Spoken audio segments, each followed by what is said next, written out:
All right, well, it's a 6-4 ball game. I think we need some likes, folks. We can't make anything easy, Nick. No, that would be crazy. Get out to a 6-0 lead. You think you're just going to be able to coast to a nice, easy victory a night after getting no hit? Nope. Nope.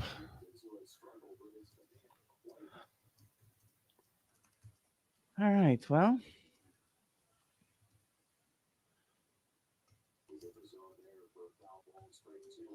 Craig, how's your day going? Man, it's been busy. It's been a busy day. My daughter had 2 separate birthday parties that I had to shuttle her around to. Miss Popular. Yeah, Miss Popular over here.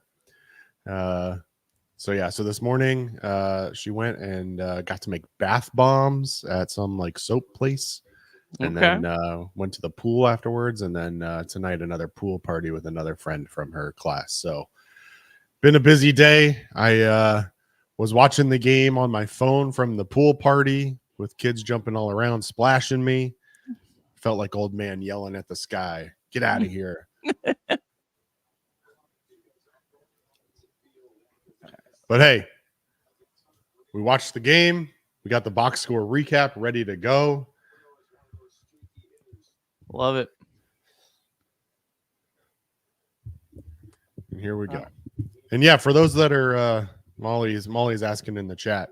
Trace made the Eclipse sunglasses famous several weeks ago, and I didn't want to ruin the mojo, so didn't have my Eclipse sunglasses anymore, so I had to settle for this. The Legend of Zorro or whatever. Yeah. All right, there's one. I'm guessing we're not synced. I just saw an out. No, we're not, but that's okay. All right. I'm going to say it's okay because I'm going to hope that Diaz can nail this down, but maybe maybe it's better if I don't see it happen in real time. I'm way behind anyway. Don't worry about me. I don't know what channel this is on. Let's see. It might be on actual TV for you. I don't have actual TV. Nick, come on. You don't even have like a rabbit ears? Nope. No, sir. Let's see if I can get it a little bit closer. Reds and Giants. Where are you at? Where you at?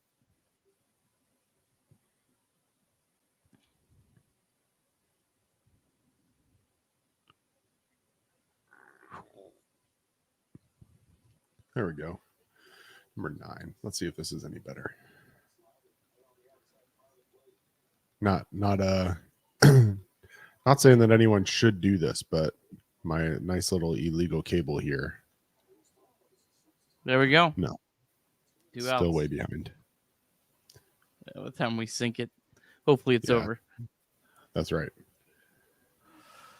All right. Likes for out number 3. We need them. Shout out to everyone watching on Instagram. We're live on Instagram tonight. Twitter, YouTube. YouTube is the best way to consume Chatterbox Reds. We do this after all 162. We do this after no hitters, after days the Reds hit 4 home runs, and everything in between. And little pop-up LED, La Cruz under it, and your Cincinnati Reds win the ball game. How about that? Live, we get the long intro. Give me a little bit of an opportunity to get the box score recap polished up. And this one belongs to the Reds. Nick, we'll see you in like 4 minutes. And the bench to bench. Change hit in the air to deep right field. Back goes Clemente. Into deep. He's done. Get out of here, baseball. It's gone. Oh, my God. Can you believe it? Johnny Bench has tied it up. The Cincinnati Reds win the World Series in 4 straight. It was a sweep. In the dirt, it's a wild pitch. Here comes Foster. The Reds win the pennant. Perkins won the game. That ball is fair. Cincinnati's ahead. 2 games to none. Welcome, Joe Randa to Cincinnati. Adam Dunn has done it again. Benzinger backing and calling. And the 1990 World Championship belongs to the Cincinnati Reds. Marty, yes. This is Adam from Milwaukee. Hey, Adam, how you doing? I'm good. How are you? Good. Do you think Scott Chatterbox is a good player? Dunn up there with the bases loaded, the outfield deep and around toward right, and the 1-0 on the way to the plate. Swung on, long drive, right field, and this one belongs to the Reds. And a high drive. Hit back into deep right field. Junior has just knocked the door down to the 500 club. Benson's first home run is a walk-off winner. That ball had a family.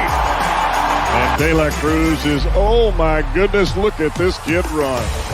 My, oh my. That is a triple. Matt McClain's first big league bomb. Spencer Steer's first big league hit is a home run to straightaway center field. Joey Votto's done it again. The pitch. Votto swings high in the air. Right field. Yes! He pointed to the dugout to say, I told you. That is Joey Votto's 315th career go-ahead ribby.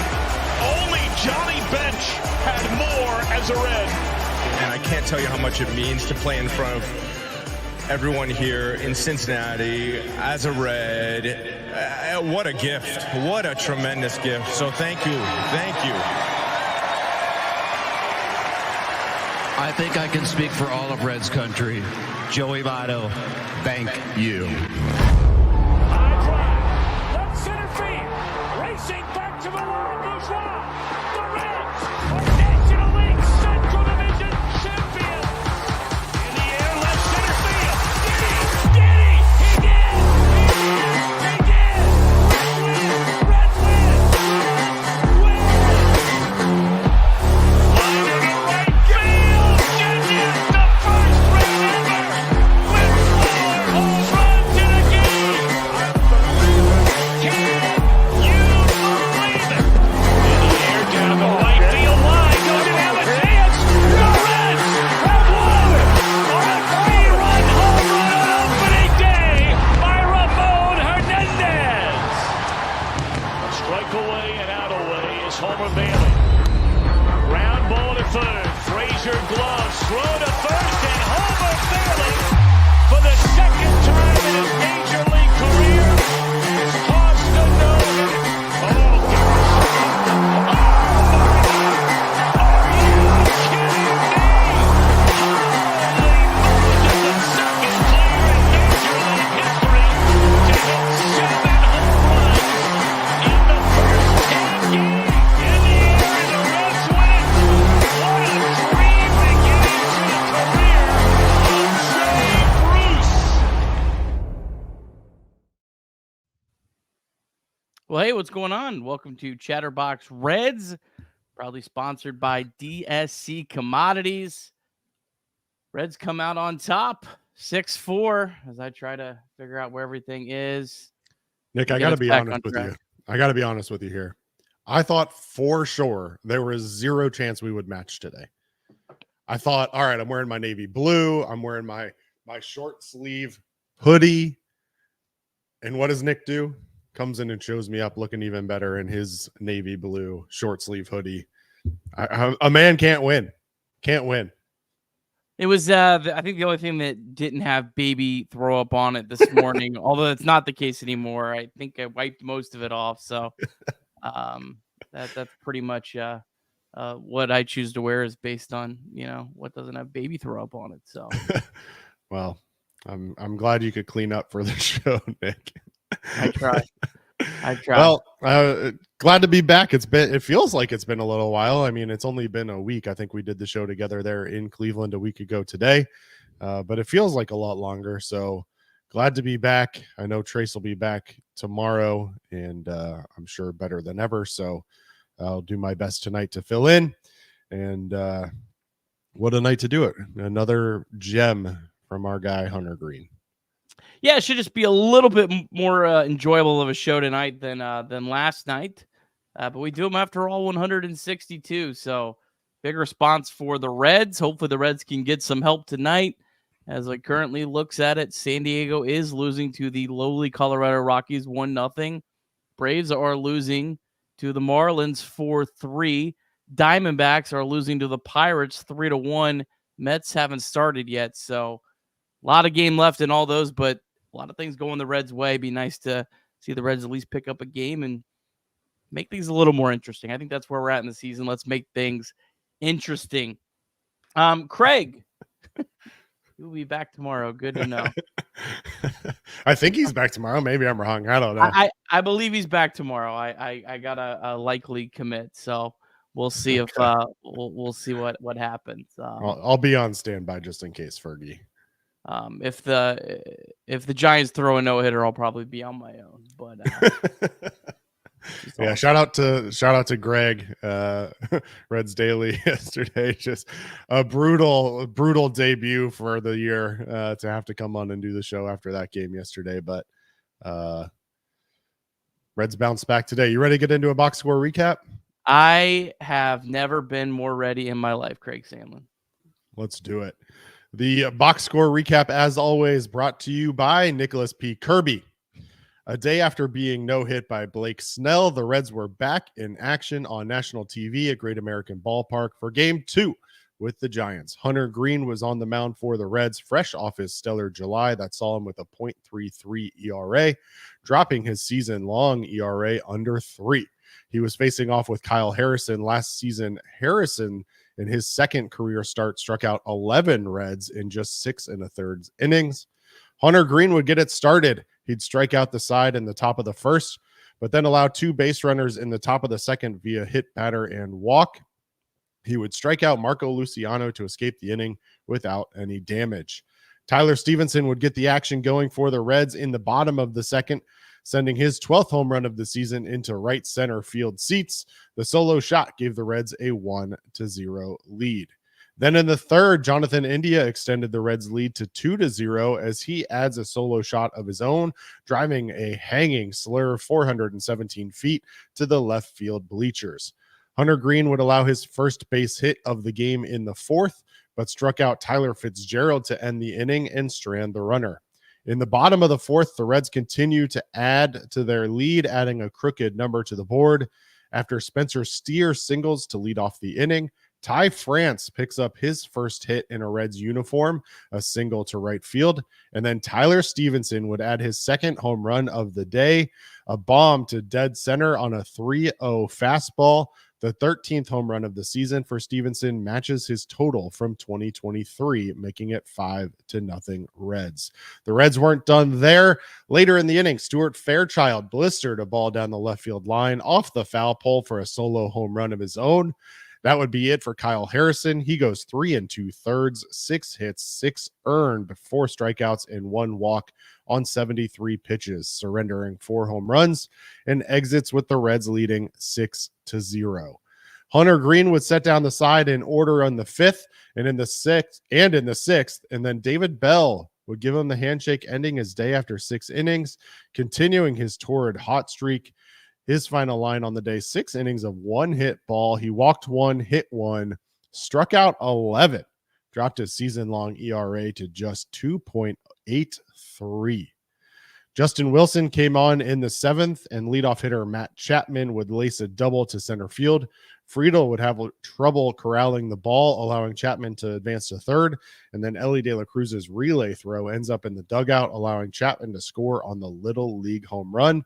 Michael Conforto would also add a solo home run to make it 6-2. In the 8th, Tony Santillan surrendered a solo home run to Gerard Encarnacion to make it 6-3. And Alexis Diaz came in for the 9th, surrendered a leadoff home run to Matt Chapman to make it 6-4, but would put the nail in the coffin, securing a 6-4 victory for the Reds. The Reds improved to 53-57 on the season. Hunter Greene now 8-4 on the season. The Reds and Giants wrap up the series Sunday at 12:05 p.m. Eastern. All right, and we had several options for our deep drive of the day. Didn't have to go down to low A or high A or the Dominican Summer League. We went with Tyler Stevenson's second home run. It was the furthest hit ball of the day, although Stuart Fairchild was the hardest one of his career. We'll get into that. But Tyler Stevenson, second home run of the day, was number 13 on the season, hit 418 feet at an exit velocity of 103.5. And our deep drive of the day, sponsored as always by Deep South Commodities. DSC is a leader in renewable commodities for biofuel production, specializing in used cooking oil collection, aggregation, and sales. Visit www.deepsouthcommodities.com for more information. Thanks as always to our friends at DSC. Tyler Stevenson squeaking out the DSC deep drive of the game, only a foot longer than Jonathan India's. India's ends up in the bleachers. Whew. I had to change it. I had India on there, and I had to be a man of integrity and change it to the deepest drive. All right, there's plenty of ways we could start this show. I think we should start with Hunter Greene. As great as the offense was responding, Hunter Greene was also great responding. I mean, obviously the Reds needed a big start out of Hunter Greene tonight. And I mean, just incredible. I mean, 1 run in his last 6 starts. That's not earned runs. That's runs. That's not even like someone scoring on an error or, whatever. Like, that's runs. 1 run in his last 6 starts. Incredible stat from Sarah Langs at MLB.com. Most consecutive starts allowing 1 or 0 runs in Reds single season history. Greene's now tied with Johnny Vandermeer in 1938. That's the last time a run like this has happened. 1938. And Hunter Greene's doing it in a ballpark. I don't know what all of his starts have been at Great American Ballpark, but he's doing it in a more difficult ballpark than any of the pitchers previous to 2003. So what he's doing right now, I mean, he's just an absolute ace. I saw a lot of people talking about it, and they're absolutely right. I mean, Hunter Greene is like that game 1 starter right now, and Reds haven't had that in a while. I mean, they had, I guess Luis Castillo was kind of up there, but I don't know. Maybe I have a short memory. I don't remember Luis Castillo being this level of dominant. Not for this long. I think we saw, spots here and there out of Luis Castillo and a couple other Reds over the years where you'd certainly get dominating outings. And, you go back and maybe Homer Bailey may be the last guy that kind of fit into that realm. He had his stretch there with his 2 no-hitters. But no, I mean, what Hunter Greene is doing is unprecedented for the Reds for sure. And really is unprecedented in the MLB, especially in today's day and age. You don't see this kind of dominance over this kind of stretch. Now, I said at our All-Star break special that I thought that Hunter Greene could continue the dominance that he had been showing. And I think that he can contribute to this team. And I think that he could potentially finish top 5 in the Cy Young vote at the end of the year. And for a guy who, quite frankly, coming into this year, there were questions. And, in his 3rd outing of the year, he goes and gives up 6 earned runs to the Brewers. And, he gives up 4 to the Phillies. And, and then he has a stretch earlier where he gives up the 6 to the Pirates. And, there were questions and times, and fans have questioned whether or not he's truly a top of the rotation guy, and should he be a bullpen guy or whatever it may be. And I think it is very clear to me, at least, whether or not everybody's ready to admit it, that Hunter Greene is the ace of this staff right now. And quite frankly has the leg up right now for opening day 2025. And we've talked about it before, but the reason we are so focused on the Reds just trying to sneak their way into the playoffs is because the top of this rotation gives them a chance to truly compete in the playoffs if they get there, something that they haven't necessarily been able to do in 25 years. And so now with Hunter Greene, obviously Nick Lodolo has struggled a little bit of late. Andrew Abbott, not his best outing yesterday, but certainly not a bad outing by any means. I think the pitching staff gives you a chance. And so they're sitting now in a position where, I don't know that they'll be able to make it up at 4 games under 500. But man, if they can get in, they've got a chance to at least compete to advance. And you got a guy like Nick Martinez too, that can give you multiple dominant innings in relief, as well. That's a really great recipe. If you have Hunter Greene, Nick Lodolo, and then Nick Martinez, and then even Alexis Diaz. I mean, I know he gave up a home run tonight. I know his season's left a little bit to be desired, but got the job done again tonight. Once again, what is that? 22 out of 24 this year. I mean, that it's almost unbelievable that it's that level of dominance from the actual just results of saves versus the actual, feelings about him this year. But yeah, I mean, you just don't say enough about Hunter Greene. Now, I don't want to jinx anything, and baseball is a crazy, crazy game, as we've seen many times. Reds get, no hit last night, hit 4 homers tonight. Next start for Hunter Greene is going to be in Miami. So definitely got a legitimate chance to set that record knock off Johnny Vandermeer. We'll see. Again, baseball's a humbling game at times, but he's going to have a really good opportunity his next time out in Miami. That should be next Thursday, if I'm doing my math right. So, all right, let's get to the Reds offense, Craig. 4 home runs against Harrison. This is a pitcher that had only allowed 1 home run in his last 6 starts. 6 starts. He'd only allowed 1 home run. Now he had never pitched. Sport. He pitches in San Francisco for his home games. He had never pitched in Great American Ballpark before. I got to be honest. I didn't have the nerve to say it last night because everyone was so tense last night.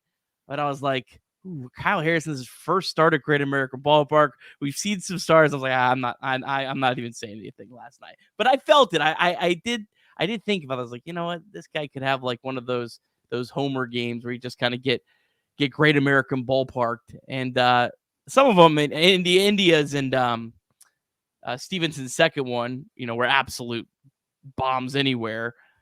Fairchild's not a bomb anywhere, but was absolutely demolished. But let's start with Tyler Stevenson. Let's start with the overall offense. Just responding. I mean, from last night, this offense is not bad. They're not bottom of the barrel bad. They're just incredibly inconsistent. I think everyone wants to say how terrible they are. They're not terrible. They're just inconsistent. And when they're on, it's a beautiful thing to watch. Yeah, I just wish they were on a whole lot more than they are right now. I mean, you talk about a guy like Jonathan India, who tonight gets on base 3 times. He's coming off of a 2 for 28 slump where, we were questioning whether or not he was regressing back to 2023, Jonathan India. And you mentioned Tyler Stevenson. Obviously, he hits 2 home runs today. The second time in a month that he's actually gone deep twice in a game. But even he was, there were stretches there where he was struggling. Now it seems like he's a little bit back on track right now, but he scatters hits in here and there and then randomly goes off for big games. He went off for 3 hits against the Cubs on the 30th. Obviously tonight he goes off for 2 home runs. But it would be really nice to get some consistency out of this lineup top to bottom. I thought it was interesting, Nick, and I'm sure you have an opinion on this, but the broadcast tonight spent a lot of time talking about the value of platooning. And we've talked at length about the struggles that this team has had because of the guys who are put on it essentially to platoon, and they haven't been able to utilize them the way they wanted to. And so as this team gets a little bit healthier, they kind of get their lineup in order. Maybe you can see him get hot and go on a run and David Bell use them the way that he really wants to use them and see what happens as the game, as the season progresses. The Reds platooning lineup's only as good as Will Benson and Jake Fraley play the rest of the year. I mean, those are your 2 big platoon guys that get the bulk of the games. They play 70-75% of the time against right-handed pitching. Both of those guys have been a disappointment this year. Benson more so than Fraley. But if those 2 guys play well, it puts a lot of things into place. Now, not having Matt McClain, not having Christian Encarnacion Stram, having Noelvi Marte not hitting well, certainly also is a big impact for why the platoons haven't worked as well as you want. But the biggest and most important piece is actually a piece that's not really all that important this entire weekend because you're facing 3 straight lefties. But it's Fraley and Benson. Those 2 guys play to what we had the expectations coming into the year, the last 2 months of the year. The platoon lineups are going to feel significantly better almost overnight. That to me is where it's at. But man, the Reds offense, it's not old Jonathan India by any stretch of the imagination, although he's played really well. But since Jonathan India took off, which was about the beginning of June, I mean, the Reds ranked 6th in the National League in OPS. They ranked 12th in Major League Baseball in OPS. Not earth-shattering numbers when you play a Great American Ballpark, but they've at least been a league average to an above-average league offense for now 2 months. And it really kind of coincided with when India got going. Now, Ellie De La Cruz also was really hot during that stretch. Spencer Steer got really hot as well. But yeah, I mean, over the last 2 months, the Reds have played well. Now, will that translate to August and September? I don't know. Last September, the Reds offense was ice cold, as we all remember painfully. Maybe an inflection of Matt McClain, maybe a Will Benson that and Jake Fraley that I think are kind of due to get really hot, fix some of that. But we'll have to see. I mean, but you don't need a great offense. You need slightly above league average with this pitching right now, and you're going to win a lot of games. What's interesting, I tweeted it out the other day. If this Reds team has a winning record in every month this year except for May. In May, they were ice cold, top to bottom. The entire lineup was ice cold. And at the time, they were damn near the bottom of the rankings in OPS and average and runs scored and everything. And as a result, they were 9-18 in May. But, 2-1 in March, 14-13 in April, 14-13 in June, 12-10 in July. You take away May, and this team is 5 games over 500. I think that's probably closer to where this team really should be than where they are today. Now, I'm not saying that this is a team that should be sitting 5 to 10 games over 500. I don't think that they're necessarily that good. But the team, when they play to their potential, has the ability to have a winning record. And quite frankly, in the NL this year, that might be all it takes to get to the playoffs. And so who knows? I think they're going to have to go on a little bit of a run here, not necessarily 12 straight, but they're going to have to rattle off 5-6 straight wins. And that's going to be the question, is can they consistently perform in a way that allows them to go on a run that gets them back into these playoff chase? And right now, as we sit today, it's kind of hard to imagine that happens. But as we said at the top of the show, baseball is a silly, silly game. And the Reds currently sit 5.5 games out of the last wild card spot. And so, if you rattle off 5 or 6 wins in a row, you pick up a couple games there. Next thing you know, you're only 2 out heading into September. And you got a chance. And, I think this team, the one thing that has been interesting, this team feels like it has responded to big moments. I don't have anything that sticks out in the top of my head of like specific examples, but it feels like when they need a win, they can go get a win. Last night they get no hit. Tonight they come out and put up 6.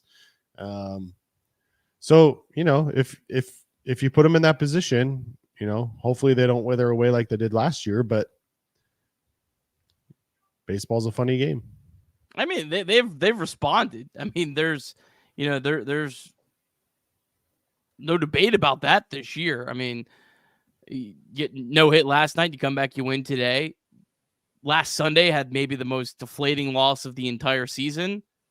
Came back, won the next 2 games, got swept by the Nationals, went and swept the Atlanta Braves in 2 games in Atlanta, got swept by the Tigers, rattled off 4 out of 5, swept the Yankees after they were playing a pretty bad stretch. I mean, yeah, this team has definitely responded. And yeah, I mean, it's going to come down to, it comes down to 2 things for me. They're either going to have that streak, like you said, where they rattle off 8-9 wins in a row, or 9 out of 10, or 12 out of 14, or something like that, or they're going to need to get a lot of help. Now, will they get a lot of help? I don't know. It's hard to predict what these other teams will do. What I will say is the teams that in the wild card race ahead of the Reds have played really, really well. Like, there's no one ahead of the Reds that's played bad over the last 2 months. The Reds were 20-30. I said this on the podcast this morning. The Reds were 20-30, as you might remember, or not want to remember, earlier this year. And the Reds are now 6 games above 500 since that stretch. They had only gained a half game despite playing 5 games above 500. And this is for the 3rd wild card spot. It's not like you're trying to gain games on, the NL Central leader. I mean, this is the 6th team in the playoffs. The Reds have only gained a half game on that spot. So does some of these teams come back down to earth? Maybe. I mean, that's possible. Do they keep riding through it? Maybe that's possible as well. mean, the good news for the Reds is, well, yeah, they don't have games left against the Diamondbacks and the Padres. They still have games left against the Braves, the Mets, the Cardinals, the Pirates, teams that are ahead of them, that some of those teams are probably going to get into that spot. So they're going to have some chances to make up some ground really quickly. But the Reds also, on the other hand, they're another 5-game losing streak away from pretty much being done. So, like, that's where the margin of error is at this point. It's certainly possible to get back in this race, but it's also really possible, as sad as I hate to say, to get out completely out of the race with one more bad week. Yeah, and the way this team has performed inconsistently, it definitely not out of the question to have another losing streak like that. So, time will tell, and we'll be here to cover it as it happens, Nick. We certainly will. All right, let's tell you about the Game Time app, and then we'll come back. We'll talk about India, Fairchild, and whatever else we want to talk about tonight. But Reds back in action tomorrow against the Giants, going for a series win. Greg, I tell you what, you win a series where you got no hit. That would be pretty cool. And if you want to head down to the ballpark, like I think you should use the Game Time app, because the Game Time app is an authorized ticket marketplace of Major League Baseball, and that makes getting tickets even faster and easier. Prices on the Game Time app, they actually go down the closer it gets to first pitch. With killer last-minute deals, all-in pricing, views from your seat, and the lowest price guaranteed, Game Time takes the guesswork out of buying MLB tickets. They have all-in pricing. You can toggle this feature, and it shows you the total up front with no surprise fees at checkout. Lowest price guaranteed, or Game Time will credit you 110% of the difference. Take the guesswork out of buying tickets with Game Time. Download the Game Time app, create an account, and use the code CINCY for $20 off your first purchase. Terms do apply. Again, create an account and redeem the code CINCY, CINCY, for $20 off. Download the Game Time app today. Last-minute tickets, lowest price guaranteed. And yeah, I mean, tomorrow's the last chance you can catch the Reds until the middle of August. They're going to go on a 7-game road trip after tomorrow. So tomorrow's a good day to head down to the ballpark. We also remind you that you can call or text 988 anytime at all, day or night. The 988 Suicide and Crisis Lifeline is a place to get support for anything related to mental health. Whether you're in an immediate crisis, simply wanting to find out how to connect with care, or anything in between, it's 100% confidential, secure, and anonymous way to reach out for help when you don't know where else to turn. To connect, call or text 988 or visit mantherapy.org to get help. It's okay not to be okay. And I know that 988 number was absolutely worn out last evening in Cincinnati. All right. Jonathan India. You kind of touched on him a little bit earlier. But yeah, I mean, what a big home run for him. That was the tone setter in the game. Or no, Tyler Stevenson was the first, right? I don't know. They all kind of lumped together. But India's was a big home run nonetheless. And you mentioned earlier, India had kind of been scuffling a little bit. I don't think any reasonable person expects that Jonathan India is going to play as out of his mind as he played, right before and after the All-Star break. But if Jonathan India could just be like, that 110 OPS plus guy the rest of the year or something like that, I think that's good enough for the Reds. Well, I think Jonathan India has shown that he can be a leadoff hitter, and I think that he doesn't need to be out of his mind. We just need Jonathan India to continue to have good at-bats, get on base, and be productive. And it doesn't mean that he's got to hit bombs every night. It doesn't mean that he's got to hit 350, but we certainly can't have 2 for 28 Jonathan India, which is what we had over the last 8 games. And so having him back on track tonight, obviously he hits the bomb, but equally important, he also picks up a base hit separately. He walks and gets on base. And it seemed like the Jonathan India that we had seen early in the season, where he was working good at bats and focusing on getting on base. And so I think that ultimately he can provide a lot of value to this team just by having those good at bats, working the pitch counts, and getting on base. Yeah, and then Stuart Fairchild, everyone's favorite Cincinnati Red.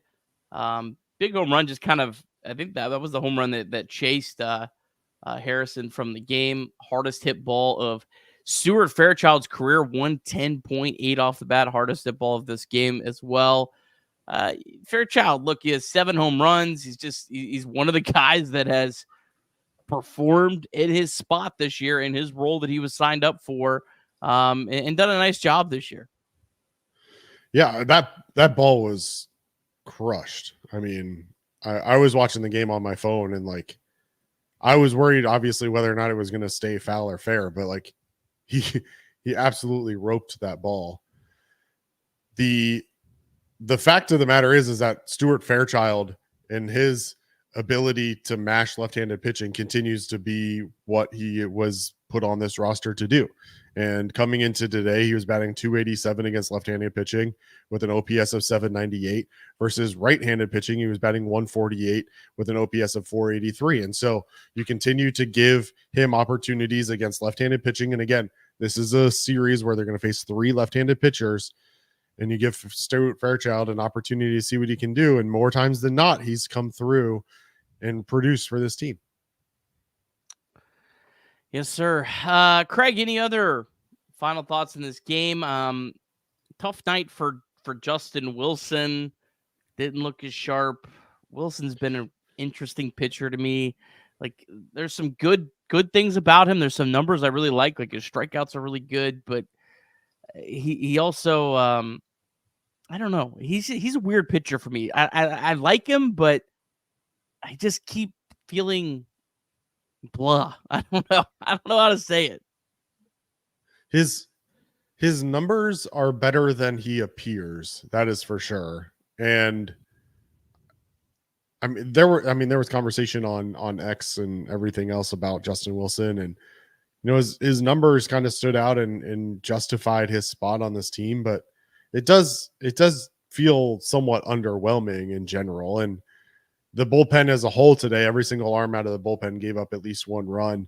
Justin Wilson gives up the 2 runs, including one on a little league home run. But the next batter hit a monster shot down the left field line anyway, so it would have been 2 runs either way.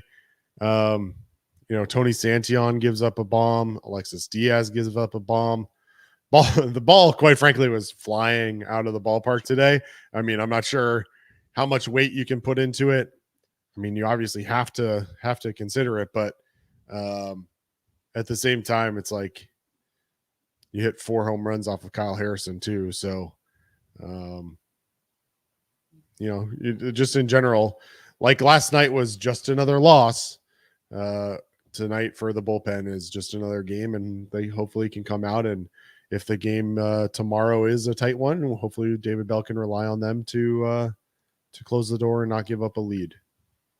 And the good thing from the Reds' entire pitching staff, the bullpen, no one walked anyone. Hunter Greene only walked 1 batter. So on a night when the ball is flying out of the ballpark, you don't walk batters. It helps your chances quite a bit. One other stat I had to bring in, this one just came across the wire. Hold on. Screwed it up. Here we go. From OptiStats, Hunter Greene of the Reds is the only MLB pitcher in the modern era to throw at least 30 innings while allowing no more than 10 hits and no more than 1 run over a 5-start span. I mean, that's as good as it gets. And Hunter Greene today, only 3 hard hit balls allowed. I mean, just dominant. I mean, he wasn't, I guess he wasn't as dominant as Blake Snell, obviously, last night, but he wasn't that far away from it.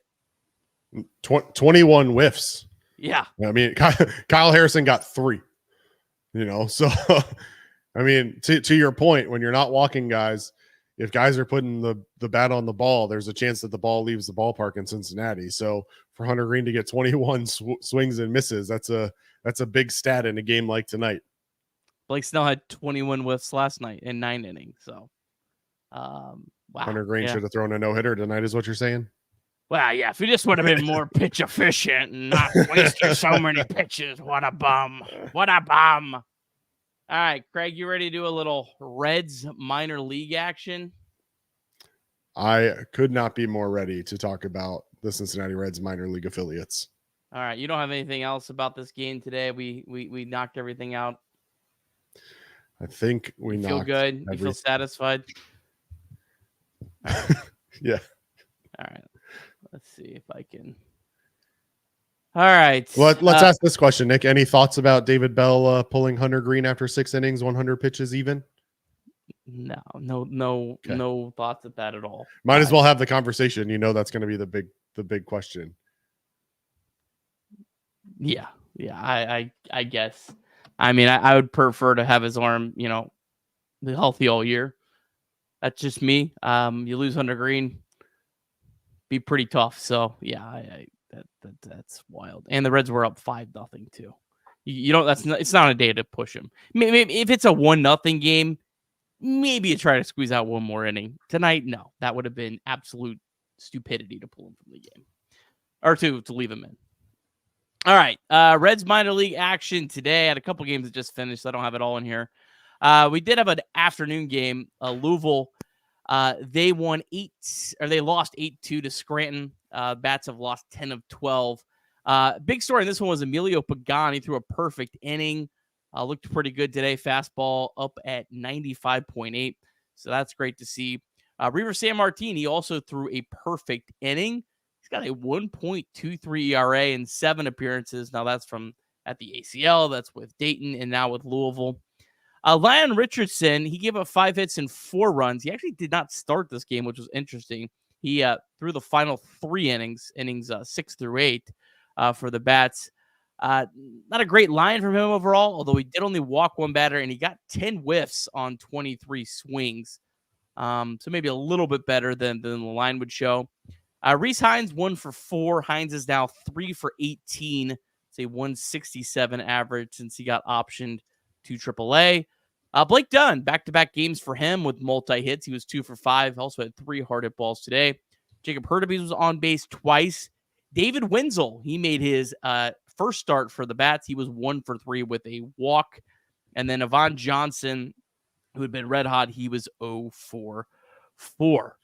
Quick note on that. David Bell did say when they sent Lyon Richardson back down that he would be pitching in a Nick Martinez type role at AAA. So, nice catch. I didn't see that. Yeah, the expectation is for him to be kind of a bulk reliever for the near future, at least, because I think that's probably the role where they see him most possibly contributing at the major league level. So they want to get him some work at AAA in that bulk reliever role. Yeah, and I actually got a question on that from Carrie that I was going to get to at the end about that. So that's good information, Craig. All right, wild week in week and a half for Chattanooga. They've been rained out 5 times in the last week. So they were supposed to pick up a suspended game from Friday, finish that game, and then play a second game. Well, Andrew Moore came in the top of picked up at the top of the 5th with 1 out. He gave 2 hits, a walk, and a wild pitch. Then the game got delayed and eventually suspended. So 1 out was recorded. And unfortunately for Chase Petty, he got charged with 2 more runs from Friday today. So that was unfortunate for him. So they ended up just canceling the second game. It's never going to happen. Not even going to get made up. And they'll pick up the suspended game tomorrow at 12:15. Then they'll play the regular game after that. But they're now trailing 6-4. Dayton, they went final right as we went on the air. They lost 5-3 to Lansing. Cam Collier was out of the lineup, got a day off. Hector Rodriguez hit a home run, his 11th of the year. Ethan O'Donnell 1 for 4 with a triple. Now, the Daytona Tortugas, they lost 13-7 to Dunedin. I'm clicking and pulling it up because this went final right as it went. Yerlin Confidant, he had 2 hits. Good to see from him. Tough day for Sammy Stafora. He was 0 for 5. And looks like that's about it for them. On the Dominican Summer League, sweep for the 2 teams there. The DSL Reds beat the DSL Braves 3-1. Adolfo Sanchez 0 for 2 with the walk. Jervin Moriallo 0 for 2 with the walk. Yekel Soriano on base 3 times. And then the DSL Rojos, they beat the DSL Brewers 8-7. And really great to see Nabio Mariano. He's the Reds' number 28 ranked prospect, 2 for 5, a triple, and 2 RBIs. We mentioned last night he was in an 0 for 39 slump. So really good to see him get back on track. All right, we'll get to tomorrow's starter here in just a second. I want to talk a little bit about that question from Carrie earlier. David Bell said some comments earlier in the day that makes me think that they are just going to go with a bullpen game. And I had mentioned that last night with Greg as one of the possible scenarios, because he said Nick Martinez pitching last night did not disqualify him from being a bulk pitcher on Monday. So I think the Reds are going to do, and I don't think this is a terrible strategy. I don't know if I love it. I don't know if I hate it. My guess here is what they're going to do is they're going to try to keep Martinez and Junis available for multiple innings, and they're going to probably have them do some sort of tag team. I don't know. I don't have an issue with it. I mean, to be honest, 2 2/3 innings out of Martinez, 2 2/3 inning out of Junis, both in smaller samples, probably equals what you're getting out of Frankie Montas. Am I wrong? You're not wrong. I mean, David Bell did say that they were going to work on building up Nick Martinez for longer outings. We saw him throw 4 innings in his last bulk reliever appearance. But then obviously coming in and throwing 1 inning last night was a little bit confusing. And as you mentioned, David Bell earlier today did say that didn't preclude Nick Martinez from being available for bulk relief on Monday. The problem I have, Nick, is that we're in the middle of a 13-game stretch without a day off. And so it's one thing for them to want to do a bullpen game on Monday, but I don't think that can be your long-term answer, because you can't work your rotation in a way that allows you to skip a day of your rotation and still have your other 4 guys pick up the slack. So my gut tells me they may do a bullpen game on Monday, but then when you get around to Saturday again, they're probably going to be looking at a different solution, would be my gut. Unless the answer is, of course, Nick Martinez. And I'm okay with that if that's the answer. I don't love one of your bullpen arms not being available for multiple days, though, after he throws 4 or 5 or 3 innings. So on the one hand, it's a positive because he came back out 2 days later and threw an inning. But on the other hand, we've already expressed our concern over usage of this bullpen. And so now you're in a position where you're potentially going to be relying on a bullpen game multiple times in the next week and a half. I don't know how I feel about that. But as you said, I mean, on any given day, any of these pitchers can go 3 innings and the bullpen will have to pick up the slack anyway. So, I don't love resigning that to be your solution on a regular basis. But I don't mind it for Monday. I would just hope that they have a longer term plan. And maybe that is Lyon Richardson, because I think, when was he sent down? Because he's got to be down for 15 days, right? He was just sent back down on the 31st. Yeah. So he would be eligible to come back up maybe on the 14th or something against the Cardinals. I don't know. That's a tough one. And I know you and Greg talked about Julian Aguilar last night as maybe an option. Long shot of someone like Rhett Lauder coming in and filling in that role. I really don't see him jumping straight from AA, but what do I know? So yeah, it'll be interesting to see. I do think that for Monday it's probably a bullpen game. I don't think you have another obvious solution there other than Nick Martinez and potentially Jacob Junis. Yeah, and it wouldn't necessarily be like a traditional bullpen game, just because Martinez can go multiple innings. Junis has gone multiple innings almost every appearance he's made this year. And Yasver Zulueta, most of his appearances in the minors were multiple innings. He's already gone 3 innings in an outing with the Reds. So you do have multiple guys. And, well, yeah, I don't like burning that reliever. You also have a bonus reliever. So, and a guy like Zulueta, they can ship him up and down. I mean, if they need to at some point. He's already used his option for this year. They've got other guys on a 40-man roster like Brooks Kriske that I know has pitched really well down there. Zach Maxwell. I think if Zach Maxwell gets called up, he's a guy that's going to probably stay. I don't really see him going up and down, but he's an option too as well. So they could manipulate that. This month is tough, though, because like you pointed out, I mean, they only have 2 off days this whole month.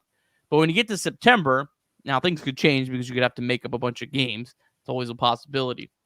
When you get to September, you have 4 off days in September, and 3 of those are like in the last 2 weeks of the season. So it always makes it interesting. You get to like that end of the year. I mean, the Reds can really manipulate their starting pitching. That's the one thing that's kind of cool is if the Reds could be within a couple games, even going into the last 2 weeks of the season, I mean, you can throw Hunter Greene like 3 times in the last 10 games.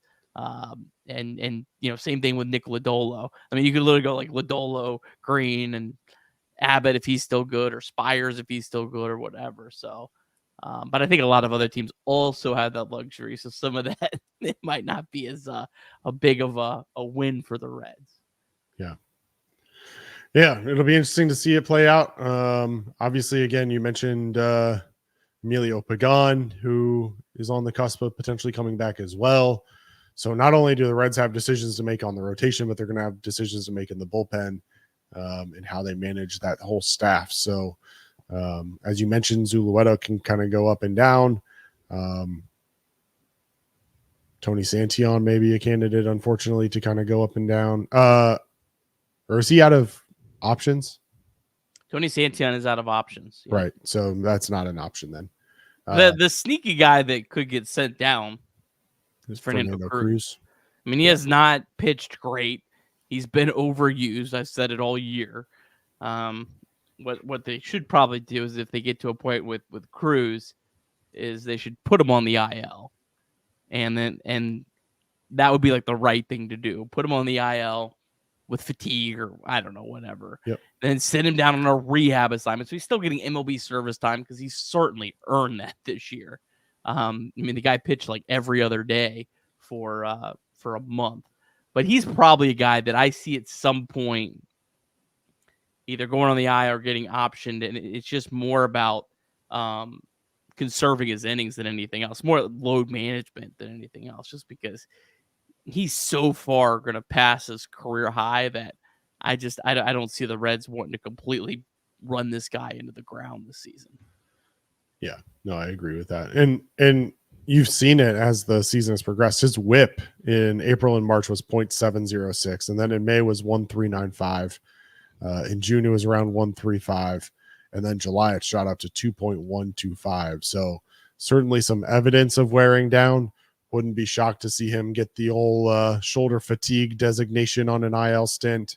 And like you said a couple of days ago, really just give him a legitimate 15 days off where he can just truly rest up and get ready, because he's a guy that if you do get to the playoffs, you really want him to be fresh and be able to come in those high leverage situations and be the Fernando Cruz of the beginning of this year and not the Fernando Cruz of the last month or so. I really believe if Fernando Cruz is fresh, I think he's the Reds' best reliever. I think this entire stretch is all fatigue. I think it's all that. And I think it's his underlying numbers, his peripheral numbers. I mean, he's got sub 3 FIP, sub 3 xFIP. This guy's got absolutely disgusting stuff. I just think he got ran into the ground. And I mean, yeah, that's disappointing. I also kind of get what other options does the Reds have? I mean, the Reds didn't lose a lot of those games where they had leads early in the year. And if they had lost a couple more of those, they'd be completely out of it right now. So it's also kind of a double-edged sword there. But yeah, I fully believe in Fernando Cruz. I'm not, that doesn't mean I'm not against selling high on him if he would have been that at the trade deadline, but unfortunately he wasn't at that point. If he reestablishes his value, and I wouldn't be against selling high on him again this offseason, but that's not because I don't believe in him. It's just really because of his age more than anything else. But I think he's a really good reliever overall. Yeah, his age, and then just again his market. I mean, I think that especially if we were talking a month ago, his market would have been way above what I would have really expected or been justified given his career. So if you can get him back to that same kind of market level where his return becomes so substantial, I think you have to explore being, or at least be willing to listen to offers on that. Yeah, I think if he would have been where he was maybe a month and a half earlier, I think the Reds would have been crazy not to try to trade him at the trade deadline. But yeah, fortunately, he wasn't there, so it didn't really matter. All right, Reds back at it tomorrow, bright and early, 12:05, back on the Roku channel for a second straight week. So free and available to everyone. Carson Spires on the mound for the Reds. He was awesome in his first start back off the IL. 5 innings, 1 hit, no runs, 2 walks, 4 strikeouts. Only threw 68 pitches, so it'll be interesting to see if he's fully stretched out or if he's still maybe, I don't know, maxes out at 85 pitches or something like that. That's something to watch. Spires has never faced the Giants or any of their active hitters. Usually think that benefits the pitcher, but we'll see on that. Robbie Ray, this is a real wild card. This is a guy that had been out for a long time. He's only made 2 starts this year. First start, 0 hits in 5 innings at the Dodgers. Second start did not go as well. 4 runs and 3 homers in 4 1/3 at home against the Oakland A's. Ray is currently only throwing 3 pitches this year, a 4-seamer, slider, and a knuckle curve. His fastball is at 95, so his velocity looks about pretty close to his career numbers. He's got a career 4.44 ERA in 5 starts against the Reds. However, he has not faced the Reds since 2019. Active Reds are 9 for 13 against Ray. It's a 319 average and an OPS over 1100, but almost all of that is Ty France. Ty France is 7 for 13 with 2 homers in his career off Ray. Espinal is also 1 for 3 with a double. Luke Maile 1 for 2, and Jamer Candelario is 0 for 3. So, Craig, tonight was a great night for Ty France to get off the snide. Then he had been 0 for 16. First hit with the Reds was tonight. Let's see if he can't get multiple tomorrow. Listen, Ray is the type of pitcher that I've said all year long that this Reds team can dominate. He doesn't throw a ton of different pitches. He doesn't have a ton of movement on multiple pitches. I mean, the Reds have really struggled against the crafty lefties, as we've talked about in the past. That's not what Ray is. So you're certainly going to see a couple different pitches from him, but I wouldn't be shocked to see the Reds tee off a little bit.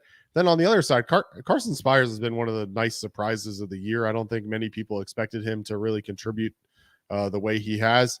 And for him to be 4-2 with a 3.46 ERA on the season, he's really given the Reds, some pretty significant value for a guy that you didn't really expect to need to use a whole lot this year.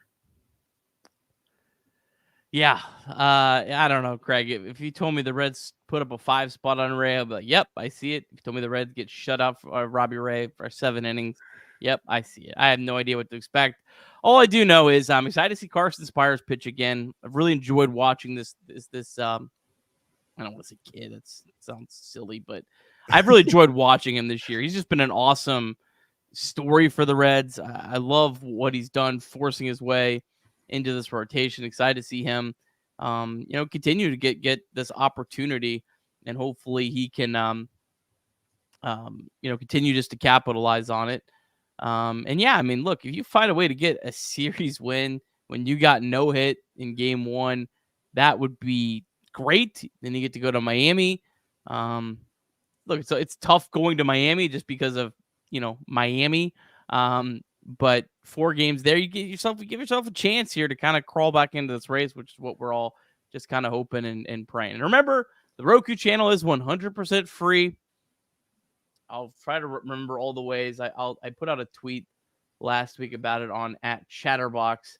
TheRokuChannel.com. Yeah, RokuChannel.com. It's on smart TVs and not just Roku TVs. If you have a smart TV, which I assume almost everyone does, if you're watching a show on YouTube, you probably do. You can download the Roku channel app. It's completely free. Click on it. You don't even have to sign up. There's nothing. This isn't like Apple TV, so it's easy. I know a lot of people hate that the games get moved around. I think the Roku channel, to be honest, these games on the Roku channel is one of the best things that baseball's done. because there's so many people that have cut cable out that don't watch any baseball games. And I think this is an opportunity for the people that aren't going to, pay for a cable package to watch a game. So yeah, I think this is awesome. I love that baseball's done this. Now, Apple TV, I get it. That's all about money. This, I think, is a really good thing that baseball's doing. Well, and as you said, a lot of times these games are standalone games. They're not competing with multiple other games. Yeah. So they really do get a lot of eyeballs on it. And I'll say, I was watching last weekend in the car on the way back from Cleveland. Literally the RokuChannel.com on my phone, and it was right there on the homepage. It was one click and the video was playing. I didn't have to register. I didn't have to log in. Didn't have to do anything. So it is very simple to watch. If you aren't able to watch, as always, Nick and Trace will be live at 9:00 tomorrow night to recap all the action. I love you calling Carson Spires a kid, a nearly 27-year-old kid, but we'll take it. That's like a decade younger than me. So I know. I don't know. It's kind of, we're old men, Kirby. I know. I don't like it, but it is what it is. Yeah, a big game tomorrow. That's a good question from Mully. Is Sadak on the call again tomorrow? I don't know. What they've been doing for those Roku games is they split it up. So I don't know. I have no idea. I have no idea who's on the call. I would assume. If they used Sadak last week, I'm assuming they probably use him again, and then maybe they use the Giants analyst.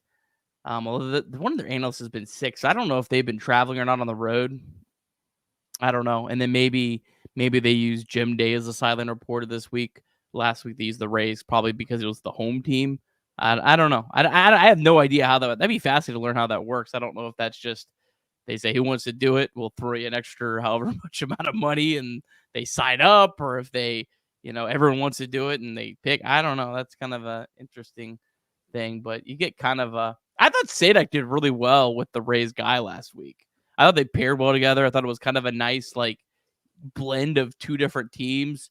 I thought that actually worked really well. So yeah, and Trisha Whitaker's, a national talent. She's one that's done multiple national broadcasts. So having her on the sideline reporting last weekend was good as well.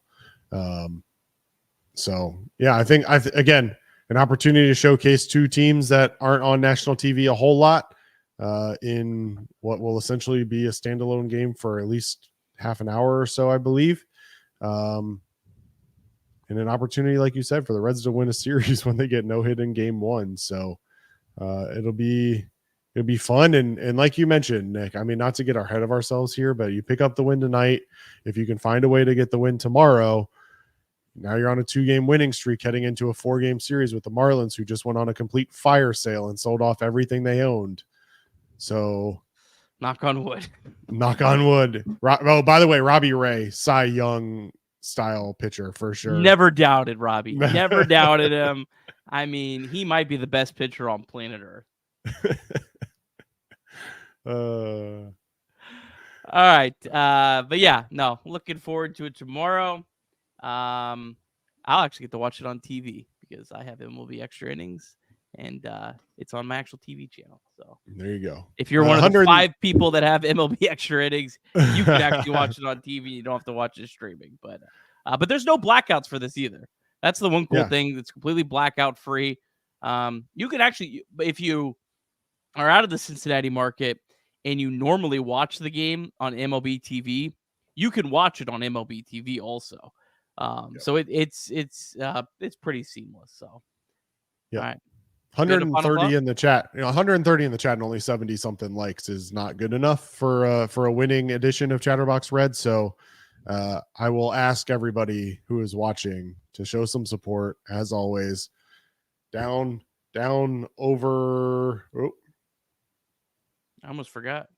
Down over there ish somewhere. I think you're the other way. I think it's the other way. I don't know. All right, click the like button, click the bell, subscribe, all that fun stuff. Dual Nick Cage action for a big bounce back dub. All right. One more tomorrow. Let's go. All right. Have a great night, everyone. Like the stream. 5-star review for the podcast. Appreciate it. Go Reds.